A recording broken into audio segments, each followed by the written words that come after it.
ada 4 perkara. Pertama, membersihkan hati dari sifat yang celaka. 2, menghiasi hati dengan sifat terpuji. 3, banyak zikir kepada Allah. 4, banyak selawat kepada Rasulullah sallallahu alaihi wasallam. Kalau kita 4 perkara itu bisa, maka kita akan selalu ingat kepada Allah walaupun apa yang kita lihat, walaupun apa yang kita rasa. Bismillahirrahmanirrahim. Jadi bila mana kita melihat sesuatu daripada alam semesta ini, lalu kita ingat bahwa alam semesta ini ditampakkan wujudnya oleh Allah Subhanahu wa taala An-Nur, berarti kita punya mata hati yang tajam, mata hati yang sempurna, mata hati yang bagus, dan termasuk orang yang ma'rifat kepada Allah Subhanahu wa taala. Misalnya kita kedatangan satu rezeki alam semesta, termasuk bagian alam. Kita kedatangan rezeki, yang memberi kita rezeki ini adalah Fulan bin Fulan. Kita terima rezeki itu. Kita melihat rezeki ini yang menyampaikan kepadaku adalah Fulan bin Fulan, tapi Fulan bin Fulan ini adalah sebenarnya daripada Allah Subhanahu wa taala. Nah, ini ngarannya tembus pandangan mata hati kita. Bila kita menerima bantuan atau apapun dari si Fulan, kita anggap ini memang dari si Fulan dan kita lupa bahwa itu dari Allah, nah ini nang buta mata hatinya. Itu masalah nikmat. Demikian pula halnya masalah musibah. Musibah, dengan sebab si Fulan kita dapat musibah. Bila kita melihat bahwa si Fulan itu hanya merupakan sebab, tapi yang sebenarnya menampakkan adanya musibah itu adalah Allah Subhanahu wa taala, berarti tembus pandangan mata hati kita. Nah, ini maksudnya daripada pemahaman nama Allah An-Nur. Dia maha tampak dan dialah yang menampakkan bagi yang lainnya. Wa man ra'al kauna zahira wa lam yaral mudhhir faqad ihtajabat basiratuhu bil kaun. Barang siapa melihat ini alam, nang apakah? Barang siapa melihat ini alam tampak, jelas, dan dia tidak melihat yang menampakkannya. Dia kadang melihat yang menampakkannya, dia kadang melihat yang berada di balik belakangnya. Faqad ihtajabat basiratuhu bil kaun, berarti terdinding mata hatinya dengan alam semesta itu. Terdinding mata hatinya dengan alam semesta itu. Kalau kita dapat musibah karena si Fulan, habis-habisan kita meniwas memarahi kepada si Fulan, lupa bahwa si Fulan ini adalah tidak mempunyai daya upaya dan dia itu ada karena diadakan oleh Allah Subhanahu wa taala. Kalau orang mengantarkan nikmat kepada kita, kita habis-habisan berterima kasih kepada Fulan, lupa kepada Allah. Nah, ini ngarannya terdinding mata hatinya dengan alam semesta. Wa man ra'al kauna zahira wa lam yaral mudhhir faqad ihtajabat basiratuhu bil kaun. Orang yang hanya melihat alam itu wujud, tapi dia lupa, dia tidak melihat kepada yang mewujudkannya, yaitu Allah, berarti mata hatinya terdinding dengan alam semesta itu. Wa man ihtajabat basiratuhu bil kaun fa huwa ma'al kaun. Orang-orang yang terdinding mata hatinya dengan alam semesta ini, maka dia itu beserta alam semesta, tidak beserta Allah Subhanahu wa ta'ala. Kalau kita berpandangan selalu kepada makhluk, kita berpandangan selalu kepada asbab, kita lupa kepada Khalik, kita lupa kepada Musabbib, berarti kita ini ma'al kaun ngarannya. Kita ini hidup beserta alam, kada beserta Allah. Wa man ihtajabat basiratuhu bil kaun fa huwa ma'al kaun. Jikalau mata hatinya tertutup dengan alam semesta ini, maka dia beserta alam. Kalau orang itu beserta alam macam apa? Kalau kita nih hidup beserta alam, kada beserta Allah, kita melihat sesuatu ingat situ aja. Nah kalau kita macam itu, intafakkara tawaqqafa fikruhu fil kaun. Jikalau dia berpikir, pikirannya terhingga sampai pada alam itu aja.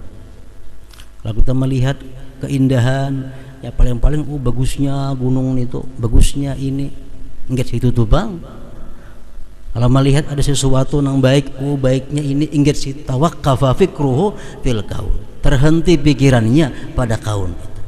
Kada sampai kepada yang mencipta Allah Subhanahu wa ta'ala. Nah ini orang yang hidupnya beserta alam semesta. Intafakkara tawaqqafa fikruhu fil kaun. Jikalau dia berpikir, pikirannya terhenti pada kaun itu, pada alam itu. Padahal Allah menyuruh kita berpikir supaya kita dapat petunjuk siapa yang menciptakan. Kan demikian. Allahumma tafakkarun, agar mereka berpikir siapa yang menciptakan, siapa yang menampakkan, siapa yang memberi hidayah, siapa yang memberi petunjuk. Ada ini kada, dia hanya berpikir sebatas itu alam semesta. Wa in shalla ilal kaun, jikalau dia sembahyang, sembahyangnya pun kepada alam semesta. Ini orang yang hidupnya beserta alam. Dia sembahyang, modelnya aja sembahyang, tapi padahal sembahyangnya itu adalah kepada alam semesta. Tergantung apa yang mendindingi kita. Misalnya hati kita didindingi oleh kedudukan, hati kita didindingi oleh jabatan. Artinya apa? Kita selalu menginginkan, mencintai, merindukan jabatan kedudukan. Nah andai kata dia sembahyang pikirannya pasti kepada kedudukan dan jabatan. Andai kata kita seorang pengusaha yang pikirannya adalah jual beli, yang pikirannya adalah keuangan, pikirannya adalah duit, ingat situ aja, dia lupa kepada yang menampakkan duit, dia lupa kepada yang menampakkan usaha, pikirannya hanya usaha dan duit. Andai kata dia sembahyang, pasti sembahyangnya kepada duit, pasti pikirannya dagangan, pasti pikirannya keuangan. Orang nang bertani, orang nang jadi buruh, kalau dia hanya terbatas hidupnya beserta alam, andai kata dia sembahyang, pikirannya pasti pertaniannya, gawiannya, samuan. Wa in shalla ilal kaun, jikalau dia sembahyang dia kepada alam. Maka itu juga hanya orang yang berilmu, dia menggali ilmu, dia menelaah ilmu, tapi dia lupa bahwa ilmu ini adalah merupakan sifat daripada sifat Allah. Ingat ilmunya aja. Nah, sampainya pun sembahyang, pasti dipikirkannya adalah ilmu. Nang dipikirkannya pasti ilmu. Macam kisah Imam Ghazali, waktu beliau belum mendapatkan sesuatu yang sangat istimewa dari Allah, beliau dalam kisahnya seorang ahli ilmu, beliau mengarang kitab masalah haid. Karang kitab masalah haidnya perempuan, ilmu fikih. Begitu asik mengarang, tiba-tiba orang sampai azan sembahyang, sidin jadi imam. Adik beliau bernama Ahmad Al-Ghazali umpat sembahyang di belakang di antara jamaah masjid itu. Nah, parahatan sembahyang, adiknya Imam Ghazali ini mufarakah lawan kakaknya Imam Ghazali. Nang imam kakak Imam Ghazali, si ading tahu-tahu mufarakah di pertengahan sembahyang, bulik ke rumah, ditakoni nang mama, kenapa kamu mufarakah kada mau ikut kakak? Nah, ujarna ading, hati kakak tuh berdarah najis, kada kau sembahyang umpat lawan orang nang benajis. Setelah selesai sembahyang, Imam Ghazali bulik ke rumah, ditakoni, kenapa hati ikam benajis wahai Ghazali? Jar ading ikam tadi. Imam Ghazali baru sadar bahwa waktu sembahyang tadi hati sidin mengatakan karangan masalah haid, masalah darah. Nah, ini orang yang pikirannya kepada ilmu, sampai-sampai sembahyangnya pun dia menghadap kepada ilmu. Wa man shalla ilal kaun. Wa in tasaddaqa lil kaun. Jikalau dia bersedekah tujuannya bukan karena Allah tapi karena alam semesta. Kalau dia ada sosial, ada bersedekah, tujuannya pasti untuk dipuji orang, untuk disanjung orang, untuk dipilih orang, punya orang politik. Wa in tasaddaqa lil kaun. Amun dia bersedekah tujuannya pasti untuk alam. Bukan untuk Allah Subhanahu wa ta'ala.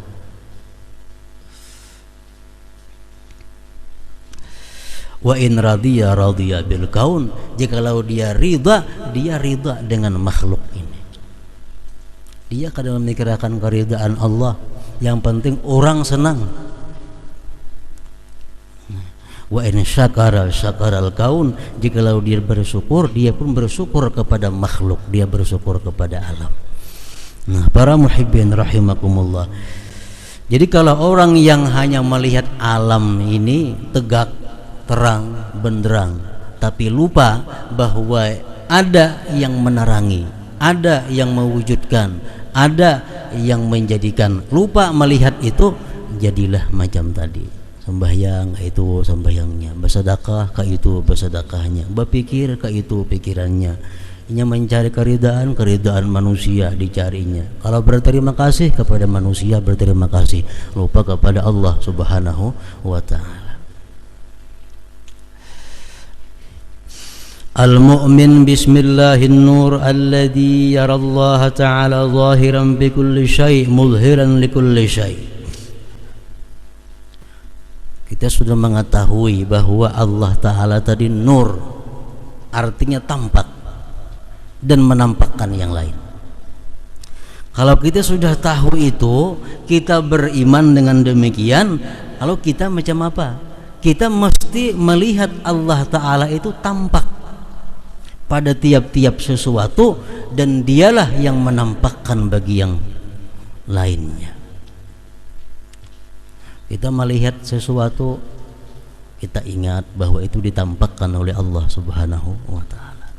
Kita melihat bulan, kita ingat bahwa bulan itu ada karena ditampakkan oleh Allah Subhanahu wa ta'ala.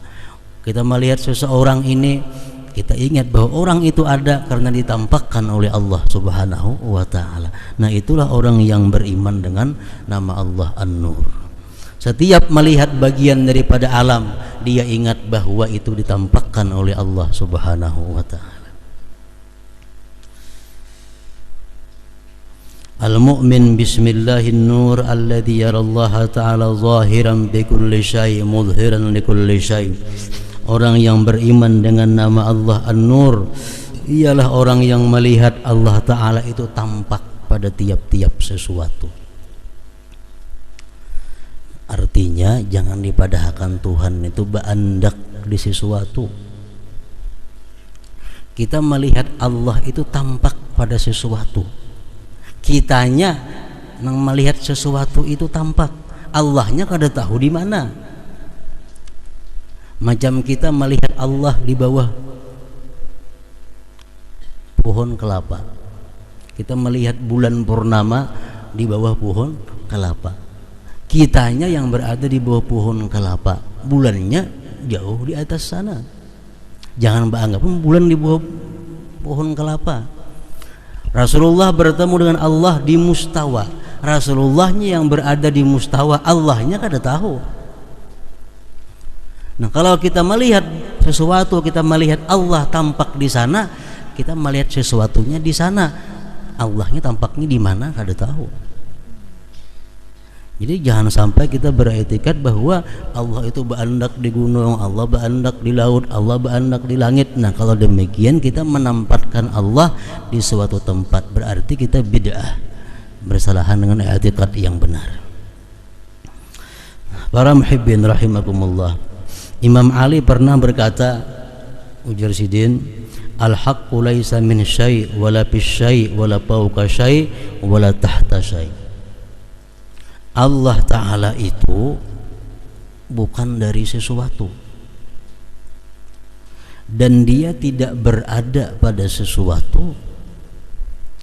Allah Ta'ala itu tidak di atas sesuatu, dan tidak di bawah sesuatu. Kenapa demikian?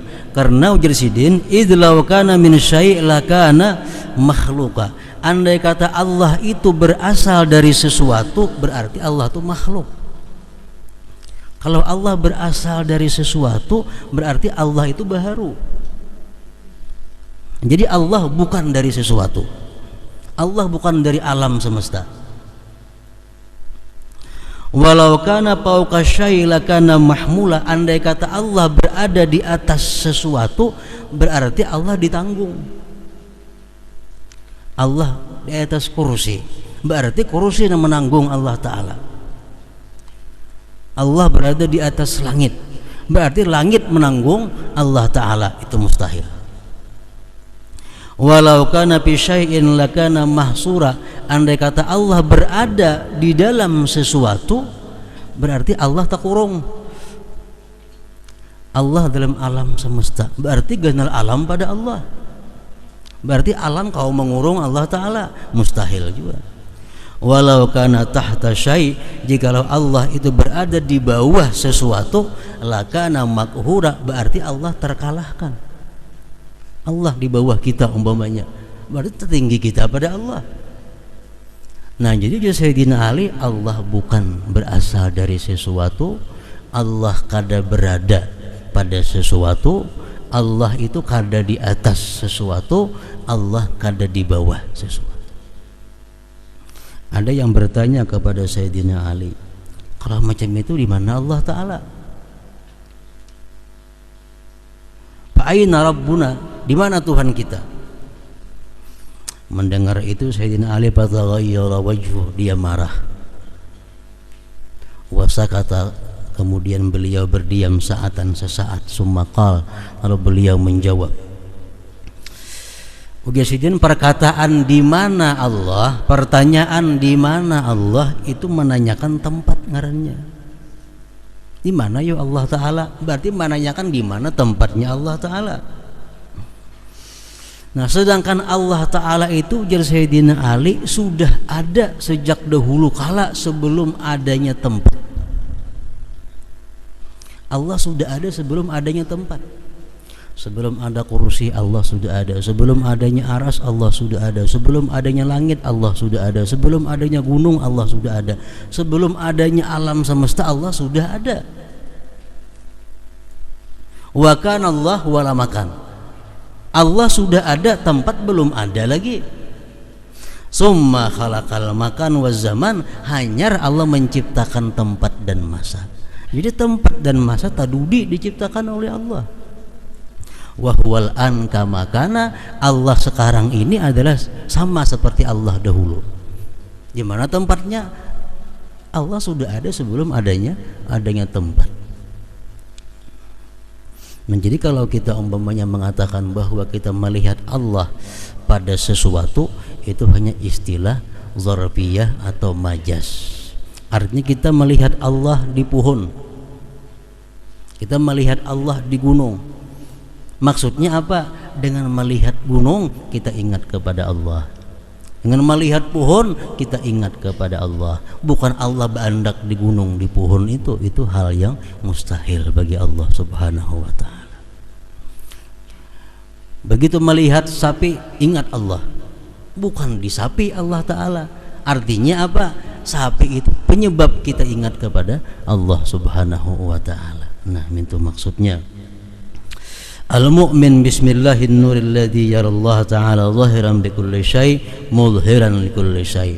Kita percaya kepada An-Nur, bahwa itu nama Allah, maka kita akan melihat Allah itu tampak pada segala sesuatu, dan dialah yang menampakkan bagi segala sesuatu. Nah, timbul pertanyaannya, kayak apa caranya supaya kita kawa demikian? Melihat ada orang yang baik, kita ingat kepada Allah. Melihat ada orang yang jahat, kita ingat kepada Allah. Melihat ada musibah, kita ingat kepada Allah. Datang nikmat, kita ingat kepada Allah. Nah, kalau kita macam itu, kita mendapatkan buah iman kepada nama Allah Nur ini. Nah, lalu caranya supaya kita kawan macam itu kayak apa? Para ulama sufi mengatakan wadzalika bi takhliyatil qalbi an sifatil muhlikat wa tahliyatiha bi sifatil mahmudat ma'a kasrati dzikrillah ta'ala wassalati 'alan nabi sallallahu alaihi wasallam. Hendak kawan yang macam itu ada 4 perkara. Pertama, membersihkan hati dari sifat yang celaka. 2, menghiasi hati dengan sifat terpuji. 3, banyak zikir kepada Allah. 4, banyak selawat kepada Rasulullah sallallahu alaihi wasallam. Kalau kita 4 perkara itu bisa, maka kita akan selalu ingat kepada Allah walaupun apa yang kita lihat, walaupun apa yang kita rasa. Nah, pertama, bersihkan hati dari sifat yang tercela. Hanya hiasi dengan sifat terpuji. Ditambah banyak zikir, banyak salawat. Allah pasti akan memberikan kita ma'rifat kepadanya. Orang ma'rifat itu orang yang ingat selalu kepada Allah apapun yang dirasakan dan yang dilihatnya. Riya sifat yang kada baik, sifat yang membinasakan. Dibersihkan, diganti dengan ikhlas. Ikhlas sifat terpuji. Sombong sifat yang tercela, dibersihkan dari hati kita, kita ganti dengan tawadhu. Tawadhu sifat yang terpuji. Tamak sifat yang kada baik, itu dibuang, diganti dengan sifat qanaah. Qanaah sifat yang terpuji. Hasad, iri, dengki sifat yang jelek, dibuang, ganti dengan sifat iradatul khair, berkehendak baik kepada orang-orang muslim.